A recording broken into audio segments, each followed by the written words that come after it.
Hi guys, it's Kimberly. Welcome back to the Twin Flame family, and thanks for those of you who are new and just joining me. For those of you who don't know, I am a soul coach and a Twin Flame divine love healer and teacher guide.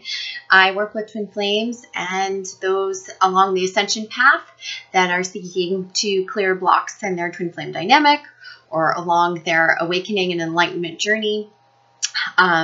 I work in a number of capacities. I hold online workshops and classes. I work in private session, as well as, posting the free videos and holding free support group calls on a monthly basis. And I post the readings and videos weekly, sometimes a couple times a week.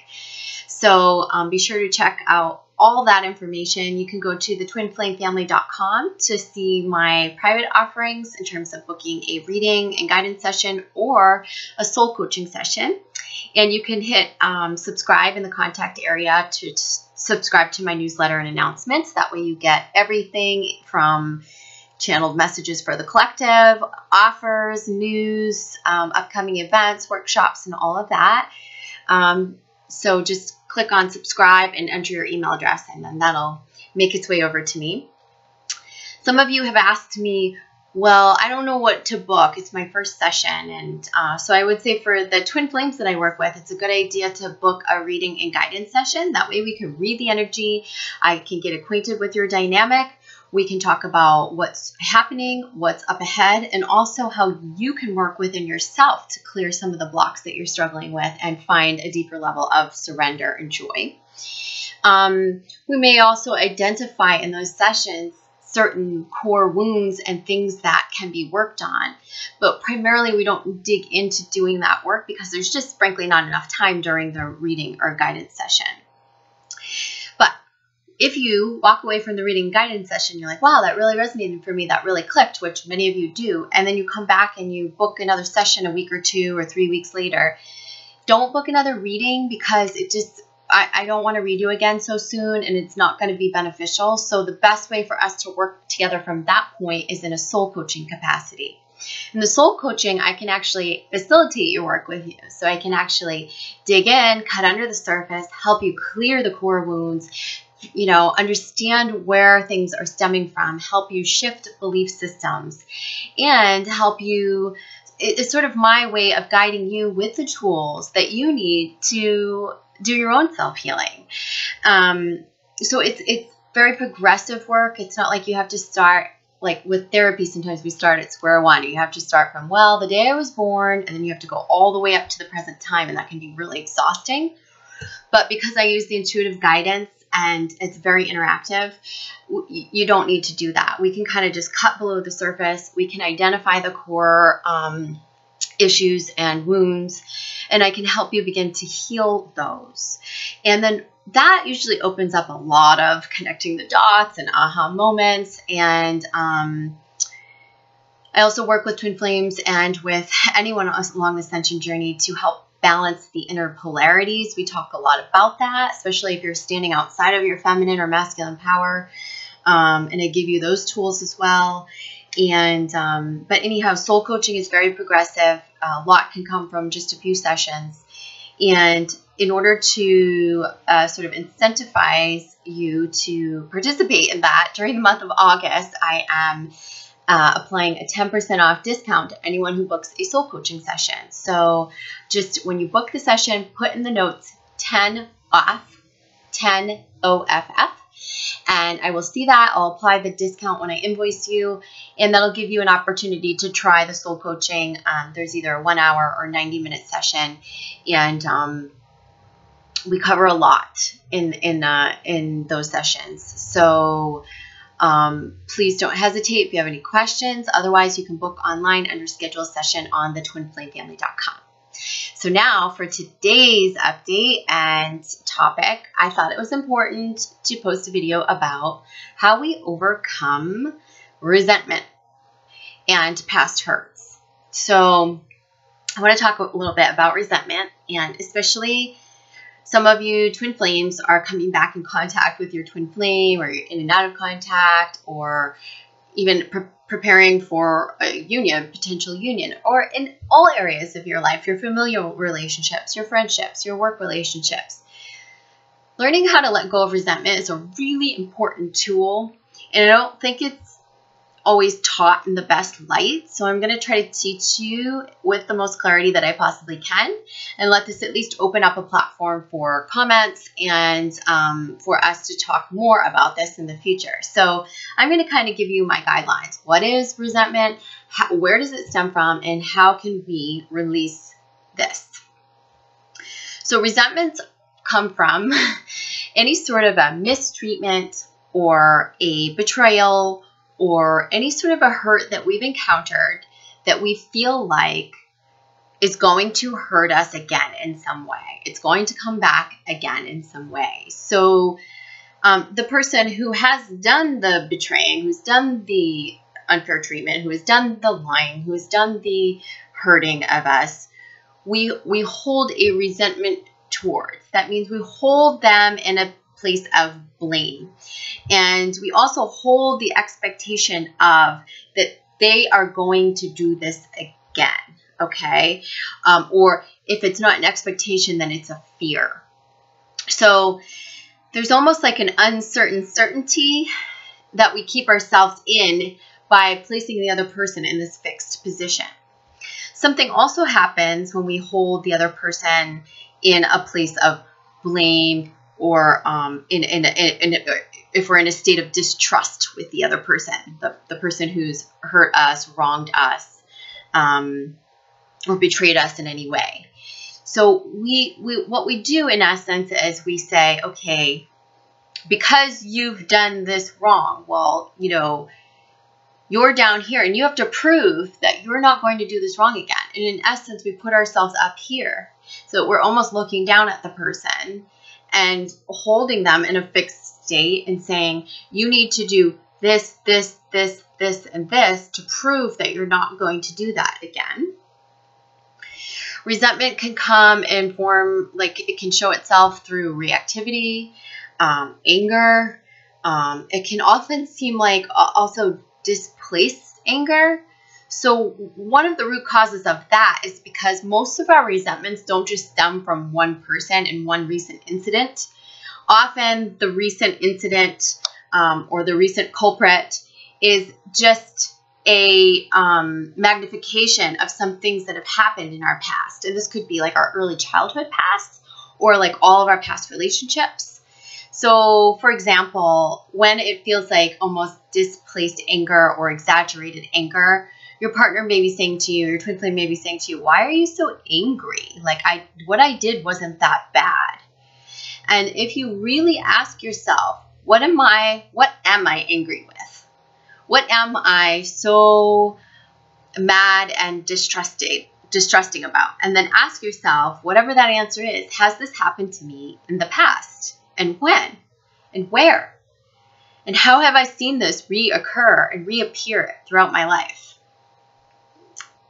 Most likely we will find the origin of it somewhere else, okay? And so because it's sort of compounded by the most recent incident or the most recent culprit, we can have a more vehement reaction, right? Like it almost seems like it's out of place, or it's you may not even know where it's coming from, and the person certainly doesn't always know where it's coming from. Resentments often can sometimes just take this toll in our lives because we can hang on to them for a long time. Resentments keep you kind of feeling bitter, bitter and stuck, and without the ability to let them go, or to know how to let them go and release these, it's really hard to continue on in any sort of a romantic partnership, any sort of a familial relationship, or any sort of a friendship, or like I said, twin flame connection, and have like a clear space where things can start anew, and like where you can have that so-called like clean slate, right? So you're probably asking, how the heck do I wipe the clean slate? Or do I wipe the slate clean when, you know, he cheated on me, or he lied to me, or he's done all these bad things in the past?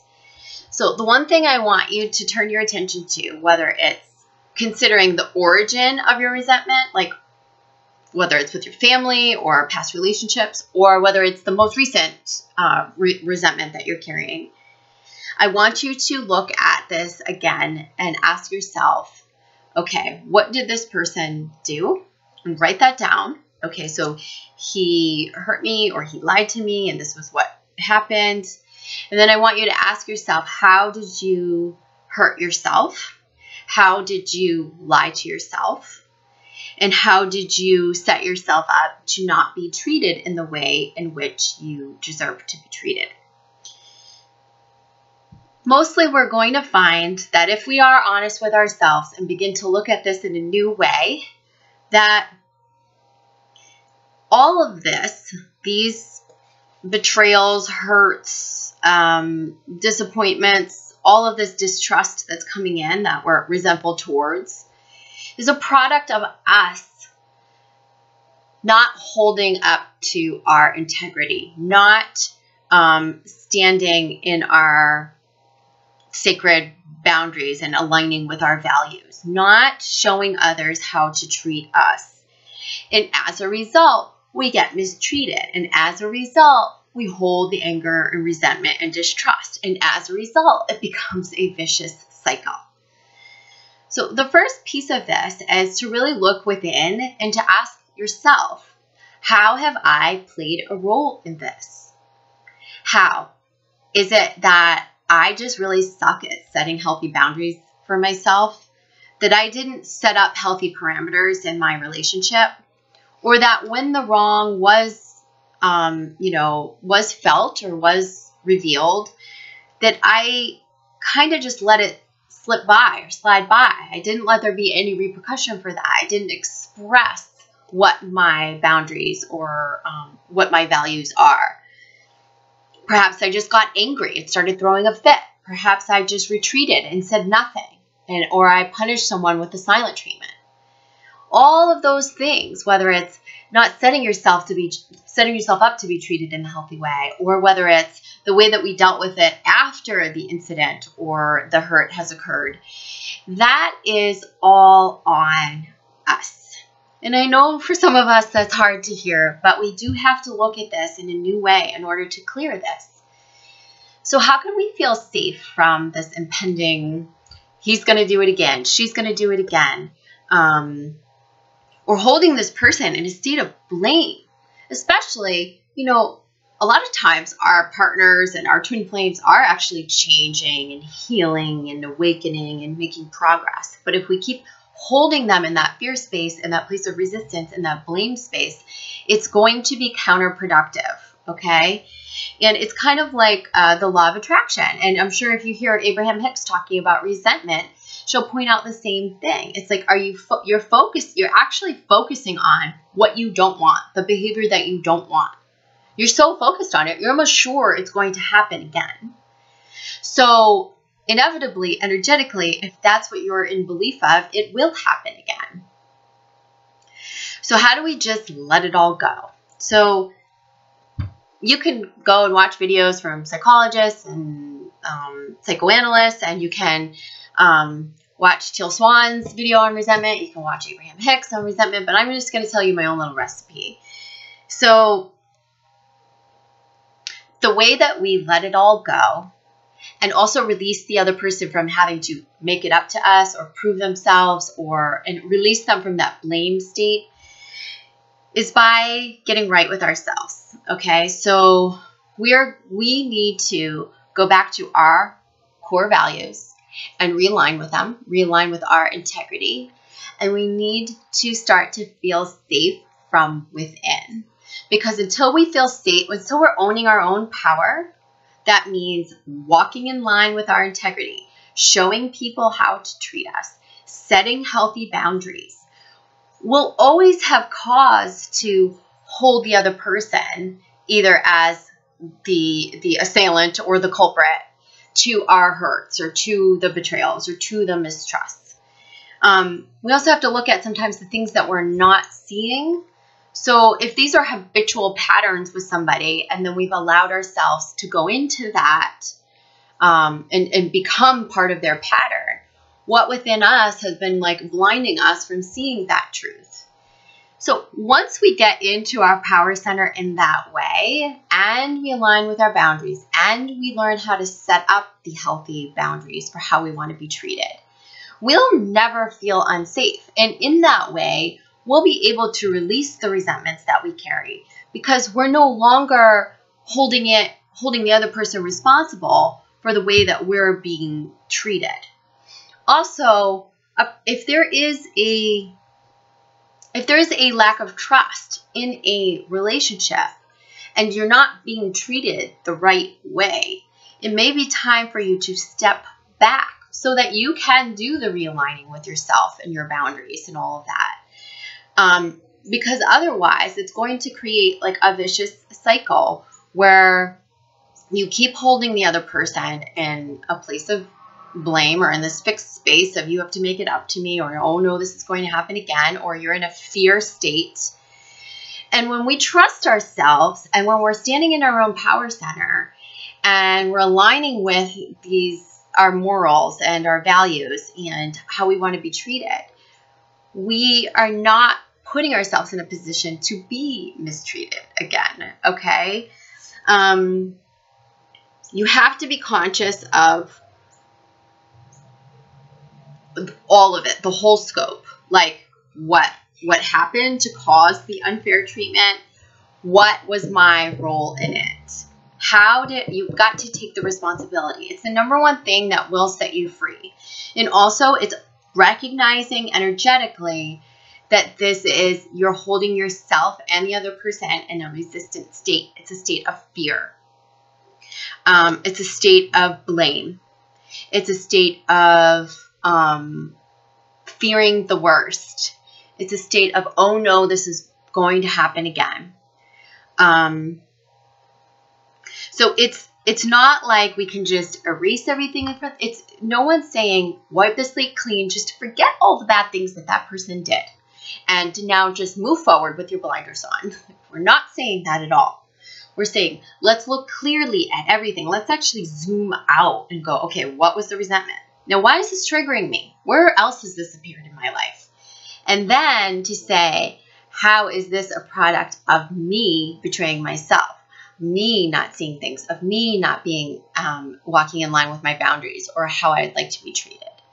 And then start to figure out how can you line up better with that. And if you would like, you can watch my video on how to establish on boundaries. It was several months ago, and I posted it. You can just put the Twin Flame Family boundaries, because I have a video up about that will help you sort of realign with your boundaries and how to set good boundaries.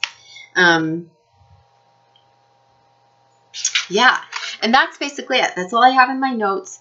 You want to feel safe from within, and the only way that you can feel safe from within, because your safety does not lie or rest in how someone else is going to treat you.